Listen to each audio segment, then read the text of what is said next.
Late on January 14th, 2000, people living around Quincy Avenue and Throggs Neck heard shouting spill across the street before five gunshots suddenly ripped through the Bronx night.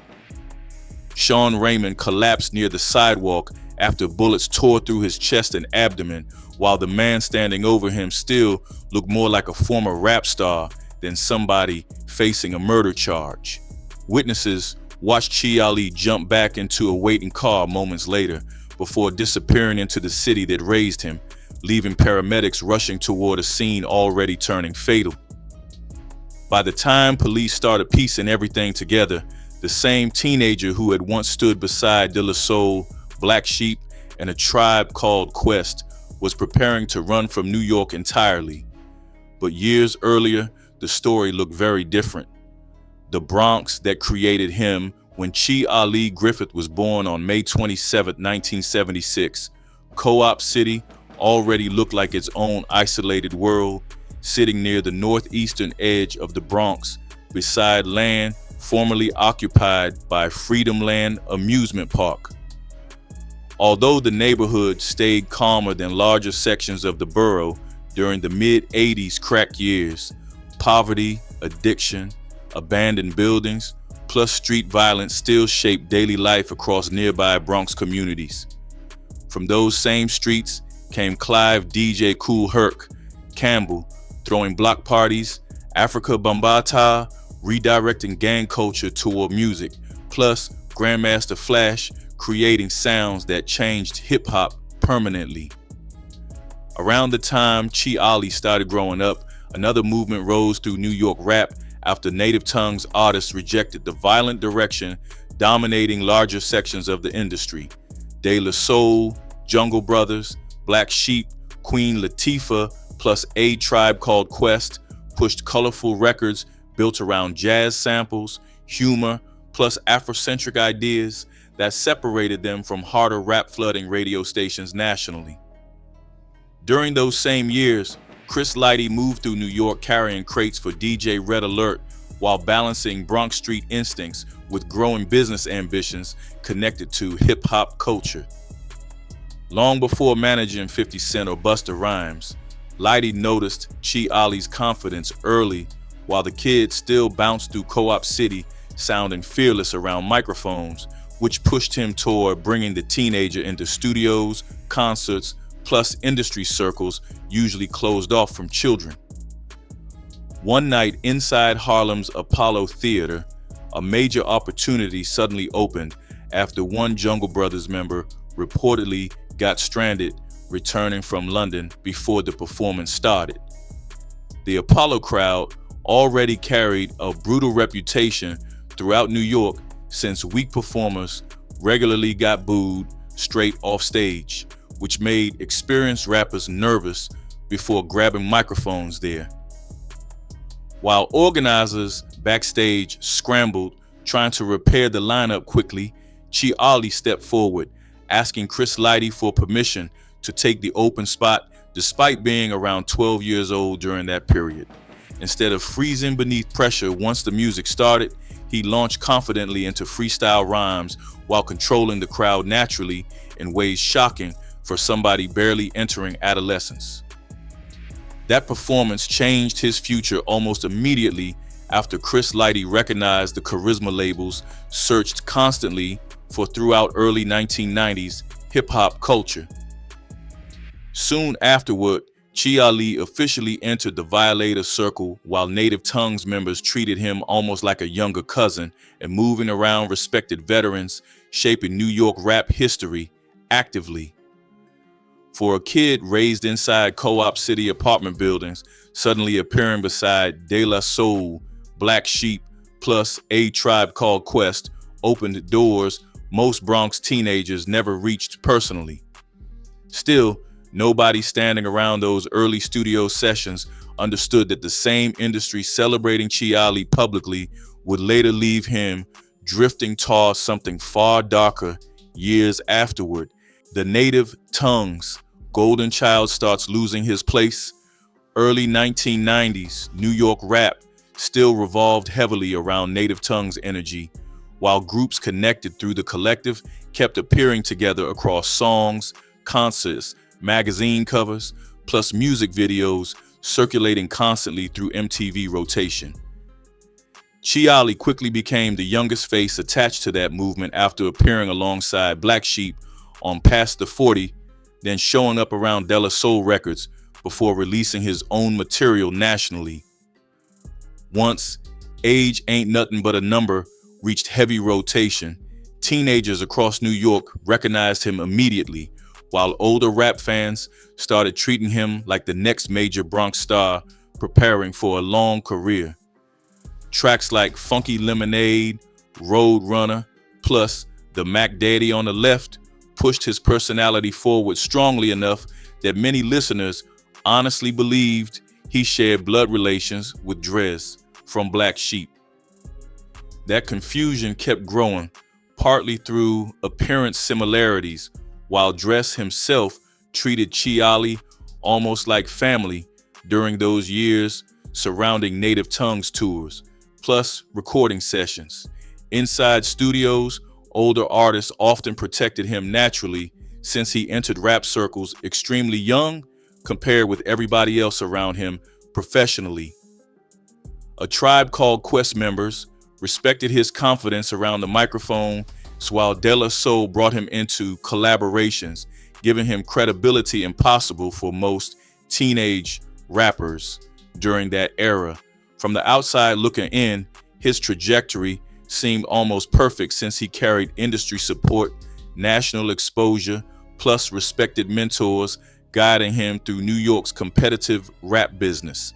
Underneath that success, parts of Chi public image already carried contradictions people overlooked, partly through amusement while forgetting how young he actually remained throughout those records.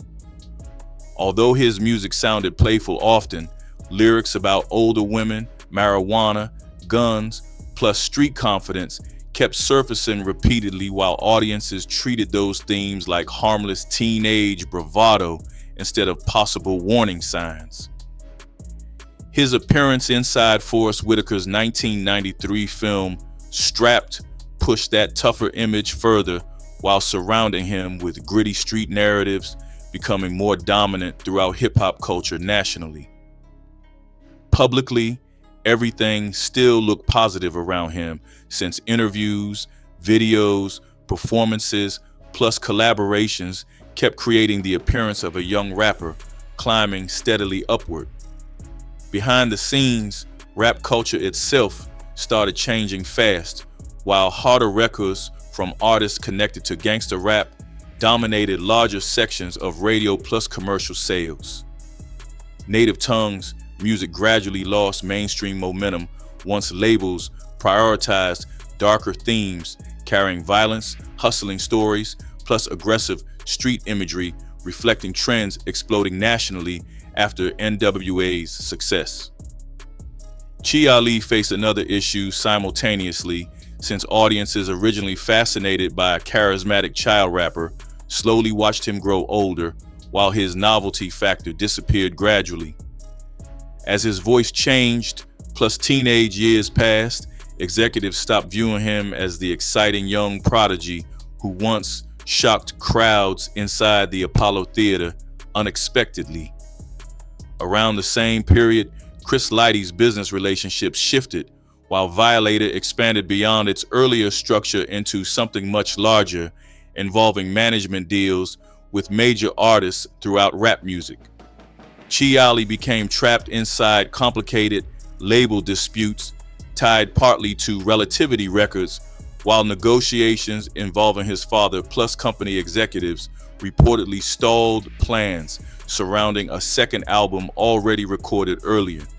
Instead of receiving direct explanations about his career status, he experienced something colder, where calls simply stopped coming while meetings quietly disappeared from his schedule without warning. 1 month, people discussed future singles plus rollout plans around him constantly. Then suddenly, silence replaced those conversations while his unreleased material stayed buried inside contractual problems nobody seemed interested in resolving quickly. At that same moment, Chris Lighty's reputation kept rising aggressively across hip-hop business circles while he built connections involving LL Cool J, Busta Rhymes, Missy Elliott, Fat Joe, plus eventually 50 Cent years later. That contrast slowly became painful since Chi Ali watched the mentor who introduced him to rap success climb toward executive power while his own opportunities faded almost completely. Meanwhile, Native Tongues itself started fragmenting publicly after years of carrying New York's alternative rap movement together through collaborative chemistry plus shared artistic direction. Once De La Soul publicly declared "Native shit is dead," the support structure surrounding Chi Ali weakened heavily, while the culture shifting around him left fewer places where his style still fit naturally. Without strong music momentum keeping him focused, Chi Ali drifted gradually toward people earning fast money outside legitimate industry opportunities, while Bronx street culture started replacing recording sessions throughout his daily routine. He spent increasing time around dealers moving marijuana plus cocaine while carrying firearms regularly enough that probation violations eventually started piling onto his record. House arrest followed later, although legal pressure failed to change his direction permanently, while frustration around stalled rap opportunities kept building privately. Unlike artists using music to escape dangerous neighborhoods successfully, Chi Ali moved backwards toward those same environments once labels stopped seeing commercial potential around him anymore. During those years, he built a serious relationship with Nicole Vicky Raymond while they raised children together inside cramped Bronx apartments, struggling constantly through financial pressure. Problems inside their household intensified once Vicky's brother Sean Raymond returned home from prison, expecting familiarity inside an apartment now crowded with tension, unpaid debts, plus bruised egos. Sean ended up sleeping on the couch while arguments surrounding money, respect, groceries, drugs, plus personal space started surfacing more frequently between everybody living there together. Nobody inside those rooms probably believed small disputes involving borrowed cash plus missing property would eventually leave one man dead, while another spent years hiding from police nationwide, although pride already started building quietly beneath almost every interaction happening there. The argument that turned into a body. When Sean Raymond came home from prison during the late 1990s, the apartment waiting for him no longer felt like the same place he had left behind years earlier.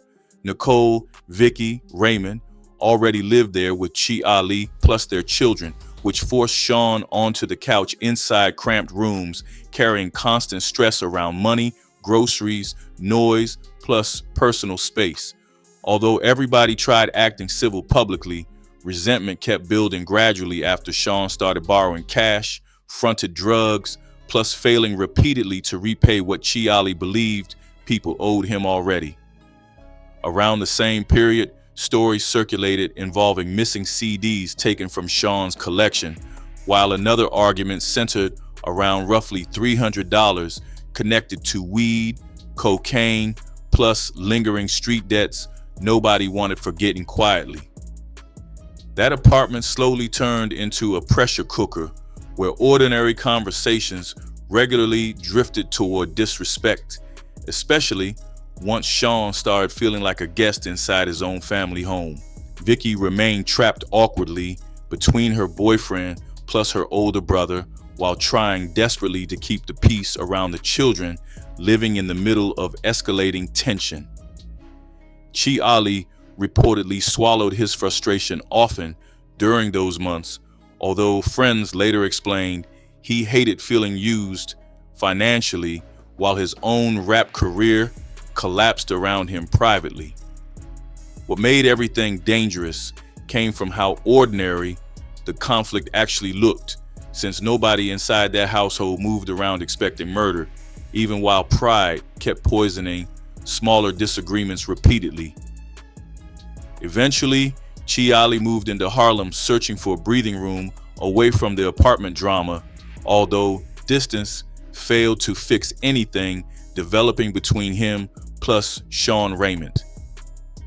One day, Vicky called him crying over grocery money while explaining that food was running low inside the apartment, which pushed Chi Ali toward another heated conversation involving Sean. During that phone call, he demanded money he believed Sean still owed from earlier drug fronts, plus unpaid debts, although Sean reportedly brushed him aside while reminding him he no longer even lived there anymore. Once disrespect entered the conversation fully, both men started talking recklessly, while years of frustration attached themselves to words that otherwise might have passed harmlessly another night. What turned the situation dangerous was not some elaborate murder setup involving long-term planning or organized street retaliation connected to larger Bronx politics. Instead, the entire thing came from bruised pride, financial pressure, family tension, plus two men already carrying unresolved anger from months of uncomfortable living arrangements. Chi Ali later admitted the argument kept replaying inside his head after the call ended, especially once disrespect mixed together with embarrassment over money problems, plus his stalled music career. Rather than cooling down afterward, he grabbed a gun before leaving Harlem beside another man, then started driving toward the Bronx carrying emotions that already clouded his judgment badly. When Chi Ali reached the apartment connected to Vicky plus Sean, another detail reportedly pushed his frustration even further after he saw the place looking dirty, chaotic, plus neglected around his children. Instead of calming down after arriving there, he drove back through Bronx streets, searching actively for Sean, while conversations inside the car kept circling around disrespect, unpaid debts, plus household tension.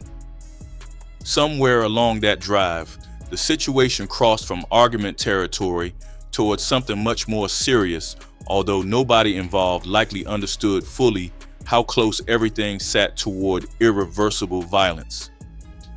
By the time they spotted Sean Raymond moving through Quincy Avenue in Throggs Neck on January 14, 2000, the emotional temperature had already reached dangerous levels, difficult to reverse quickly. Witnesses later described the confrontation beginning verbally before turning physical once Chi Ali plus the other man approached Sean directly outside the neighborhood. Arguments connected to missing CDs, money, plus disrespect surfaced again, while Sean reportedly refused to back down during the exchange, happening near parked cars along the street. That refusal mattered psychologically, since several accounts later suggested Sean looked almost dismissive toward Chi Ali during the confrontation instead of reacting fearfully once tensions escalated. Everything afterward unfolded within seconds, while years of unresolved frustration suddenly exploded through violence that nobody nearby managed to stop in time. During the struggle, Chi Ali's companion punched Sean Raymond hard enough to knock him onto the pavement, while nearby residents started noticing movement around the street late that night. Once Sean fell down, Chi Ali pulled the handgun while the argument still continued, although multiple accounts later claimed Sean stared back without panic instead of begging or running away immediately. That reaction reportedly hit Chi Ali differently in the moment, while emotions already clouded his thinking badly enough that rational judgment disappeared almost completely. Seconds later, 5 gunshots ripped through Quincy Avenue and striking Sean in the chest plus abdomen before neighbors fully understood what happened outside. By the time ambulances reached the scene, Sean Raymond's condition already looked critical, while family members connected to the area started hearing confusing reports involving Chi Ali almost immediately afterward. Sean later died from those wounds while leaving behind a young son whose father disappeared permanently through a conflict beginning over household tension plus unpaid money. Inside the car leaving Throggs Neck afterward, Chiali reportedly realized almost instantly that the situation had changed forever while police sirens started echoing across nearby streets. Instead of returning home afterward, he ditched the weapon somewhere outside the neighborhood before preparing mentally for life as a fugitive running from homicide charges. Sean Raymond's death shattered multiple lives simultaneously, while Vicky suddenly lost both her brother plus the father of her children through one violent night inside the Bronx. Chi Ali's son effectively lost his father before prison even started, since the manhunt already forced him toward hiding spots outside New York almost immediately afterward. Loyalty complicated everything throughout those early days after the killing, since some people protected Chi Ali quietly while others demanded revenge for Sean behind closed doors. By that point, the story surrounding Chi Ali stopped being another cautionary tale about a failed rap career, since America's Most Wanted, Bronx detectives, plus national media were all preparing to chase him publicly now. America's Most Wanted plus life on the run. After Sean Raymond died in January 2000, Chi Ali quickly understood that remaining anywhere near the Bronx would almost guarantee that detectives found him before long. He first disappeared into Atlanta through connections, willing to hide him temporarily, while police throughout New York started gathering witness statements tied directly to Quincy Avenue. During those months hiding down south, his appearance changed steadily after he stopped shaving regularly, grew his hair longer, plus started moving carefully through neighborhoods where almost nobody recognized the former Native Tongues teenager anymore. Friends later explained he stayed restless constantly while bouncing between apartments throughout Georgia, South Carolina, North Carolina, plus Florida, searching for places where his face still carried no recognition publicly. As the manhunt expanded, Chi Ali reportedly learned how fugitives survived through fake paperwork purchased quietly from people connected to hospitals, plus street document schemes operating throughout the East Coast.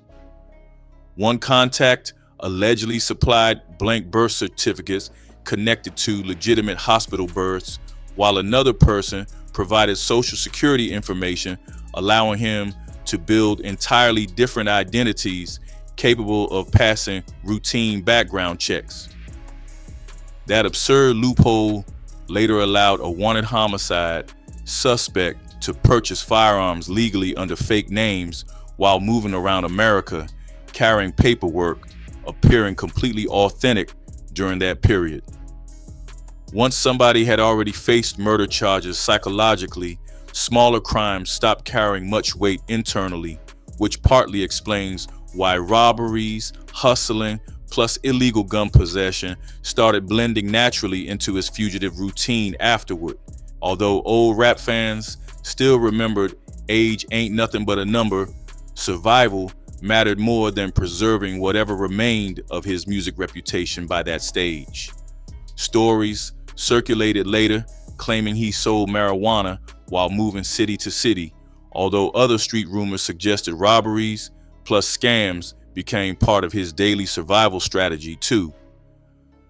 What complicated everything further came from the fact that Chi Ali was not hiding like somebody unfamiliar with public attention, since years around MTV cameras already taught him how image changes could confuse people watching casually. Still, paranoia followed him everywhere, while every traffic stop, random glance, plus unfamiliar conversation carried the possibility that somebody recognized the former child rapper hiding beneath different hairstyles, plus fake names. The story surrounding Chi Ali fascinated television producers, partly through how sharply his life contrasted with the cheerful rap image attached to Native Tongues throughout early 1990s hip-hop culture. America's Most Wanted recognized immediately that viewers would remember a teenage rapper connected to De La Soul, Black Sheep, plus a Tribe Called Quest far quicker than another unknown fugitive appearing briefly on television. Once the program aired nationally in late 2000, Chi Ali's old MTV footage suddenly appeared beside homicide graphics, police descriptions, plus warnings explaining he remained armed while moving across different states.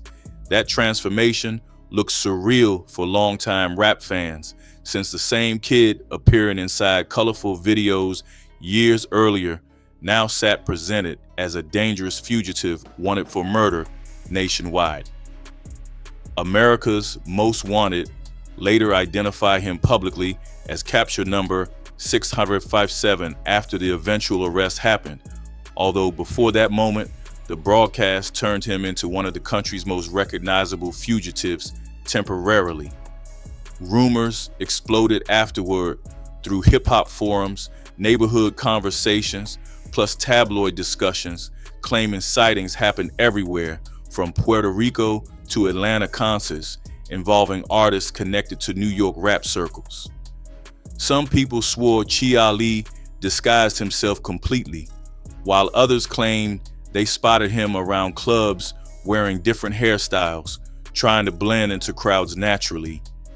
None of those stories ever became fully verified publicly, although the rumors themselves reflected how strange the entire case already looked through media coverage, a mix in celebrity, murder, plus hip-hop nostalgia together constantly. Meanwhile, detectives kept tightening pressure through tips generated after each broadcast, while Bronx investigators slowly traced movements connected to people still loyal to Chi Ali privately. The irony around everything became impossible to ignore, since television once helped build his popularity nationally through music videos, then later became the exact machine helping police chase him across America. While all that happened publicly, Vicky remained stuck carrying impossible emotional pressure after losing her brother, while also protecting the father of her children from authorities searching aggressively for him. According to later interviews plus reports, she denied knowing his location repeatedly, despite maintaining contact during portions of the fugitive period. For all the effort spent building fake identities, plus hiding across southern states, Chi Ali eventually made the same mistake, destroying many fugitives emotionally after enough time passed. He started missing New York badly enough that the Bronx kept pulling him back, despite understanding police watched closely for any sign connected to familiar neighborhoods or old associates. Rather than staying permanently distant, where anonymity protected him better, he reportedly returned north repeatedly while moving through areas dangerously close to the same borough where Raymond was killed months earlier. That homesickness mattered heavily psychologically, since Co-op City, native tongues history, childhood memories, plus Bronx relationships still formed the center of his identity, despite everything collapsing already. By early 2001, America's Most Wanted aired another segment focused on him, while national exposure intensified dramatically around the case.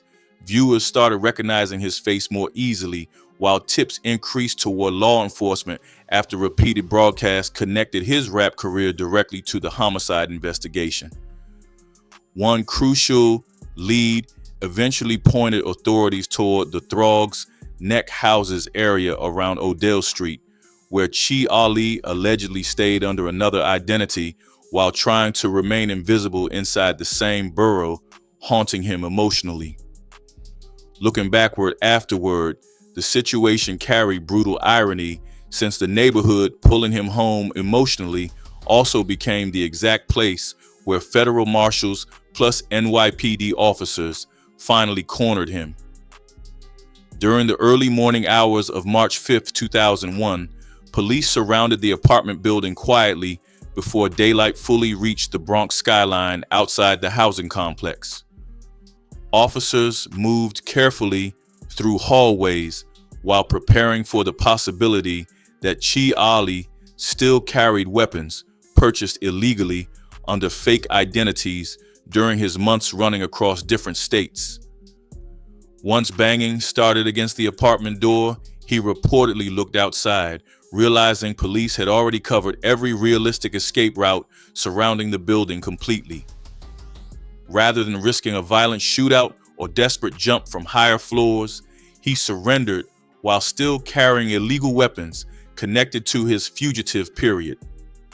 News coverage exploded almost immediately afterward, while newspapers plus television stations published side-by-side images comparing his teenage rap career against fresh mugshots following the arrest.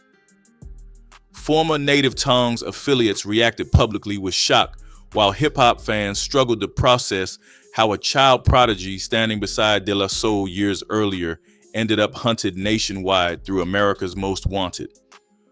For the television program itself, Chi Ali's capture became another victory, proving how strongly media exposure could assist fugitive investigations involving recognizable suspects. For Chi Ali, personally, the arrest marked the official ending of his life on the run, while transforming the former Bronx rap star into another inmate entering New York's prison system carrying homicide charges plus national notoriety. Prison, Chris Lighty's death, and the strange afterlife of Chi Ali. Once prosecutors built the case surrounding Sean Raymond's death, Chi Ali faced the possibility of spending decades in prison if convicted fully on murder charges.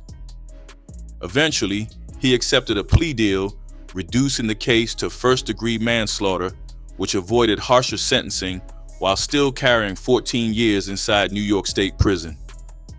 He entered Sing Sing Correctional Facility, carrying former rap fame that meant little inside maximum security walls, dominated by violence, gang politics, plus survival instincts stronger than reputation.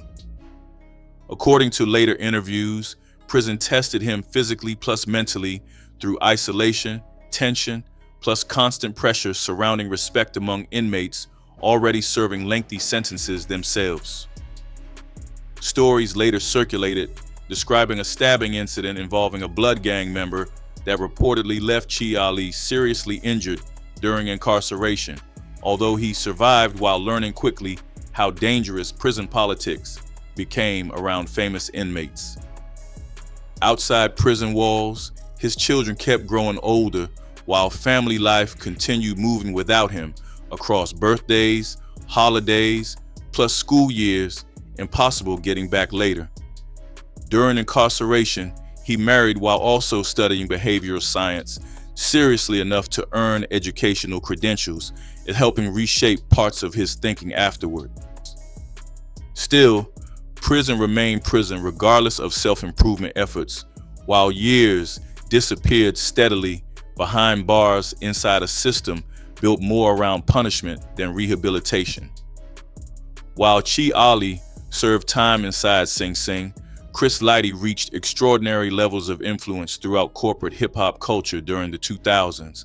The same Bronx figure who once carried crates for DJ Red Alert now manages superstar careers involving 50 Cent, Busta Rhymes, Missy Elliott, Fat Joe, LL Cool J, plus massive endorsement deals reshaping the rap business permanently. Lighty played a central role in 50 Cent's vitamin water agreement worth enormous money, while Violator Management became one of hip-hop's most respected companies nationally. Yet underneath that success, financial pressure reportedly kept growing around IRS debt, personal problems, divorce issues involving Veronica Lighty, plus exhaustion tied to years of navigating corporate music politics constantly. In August 2012, shortly before Chi Ali returned home from prison, Chris Lighty died from a self-inflicted gunshot wound inside his Bronx apartment, according to investigators handling the case afterward. That death hit Native Tongues, circles, plus broader hip-hop culture heavily, since Lighty represented another Bronx success story ending painfully despite reaching levels most neighborhood kids never imagined possible. The emotional link between Chi Ali plus Lighty remained unavoidable since one man introduced the other to fame during childhood, although both eventually carried the weight of Bronx pressures differently across separate tragedies. Neither story unfolded like a glamorous rap fantasy afterward, even while both men once looked destined for something much larger publicly. Chi Ali walked out of Sing Sing in 2012 into a completely different hip-hop landscape, where native tongues already felt more like history lessons than current movements actively shaping rap culture. Southern rap dominated mainstream music, while younger audiences barely remembered the teenager who once appeared beside Black Sheep plus De La Soul throughout early MTV rotations.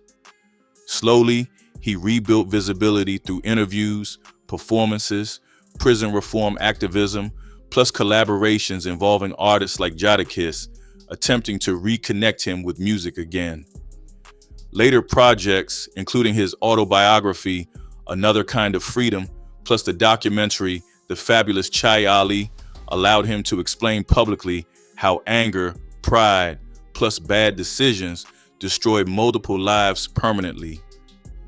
Even while rebuilding publicly, Sean Raymond's death remained attached permanently to everything connected to Chi Ali afterward, especially through the existence of Sean's son growing into adulthood without his father present. Interviews repeatedly showed Chi Ali expressing regret while acknowledging no apology could fully repair damage created during January 2000 inside Throggs Neck. Restraining orders plus family trauma kept certain wounds unresolved despite his activism involving solitary confinement awareness, school talks, plus redemption messaging after release. By the time older Chi Ali performed again during hip-hop anniversary events decades later, audiences watching him still carry two conflicting images simultaneously involving the smiling Bronx teenager from MTV plus the fugitive once hunted nationally through America's Most Wanted